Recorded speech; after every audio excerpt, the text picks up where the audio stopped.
ஆதி சதுர்வேதங்கள் ஓதும் பரஞ்சோதியே எங்கள் அச்சனார் கோவில் அரசே. நம்புவோர்க்கு உபகாரி என்பதில் இவரன்றியில் நாட்டில் ஓர் தெய்வம் யார்கான். ஆதி சதுர்வேதங்கள் ஓதும் பரஞ்சோதியே எங்கள் அச்சனார் கோவில் அரசே. சுவாமியே சரணமையப்பா. அச்சங்கோவில் அரசே சரணமையப்பா. பகவானுடைய 86வது திருப்பெயர் ஷரவீரக்னாய நமஹ. அம்பு எய்யும் பகை வீரர்களை கொல்வோனுக்கு நமஸ்காரம். ஷர தன் மீது அம்பெய்யும், வீரக்ன வீரர்களை கொல்பவன். இல்லைன்னா ஷர அம்புகளால், வீரக்ன பகைவரின் படை வீரர்களை கொல்பவன் 2 அர்த்தம் இதுக்கு இருக்குது. அம்பெய்வதுங்கிறது 2 விதமாக சொல்லப்பட்டிருக்கு. நிஷ்பத்ராகரணம், அதாவது ஒரு அம்பை பறவையினுடைய பின்பாகத்தை வச்சு தான் பண்ணுறது வழக்கம்.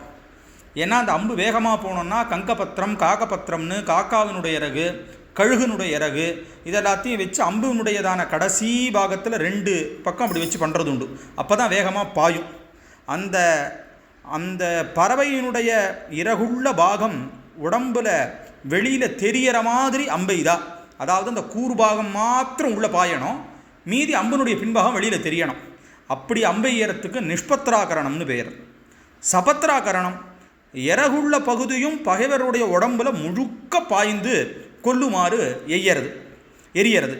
இந்த 2 விதமாகவும் திறமையோடு அம்பெய்து அசுர வீரர்களை அழிப்பவன் ஆண்டவன்.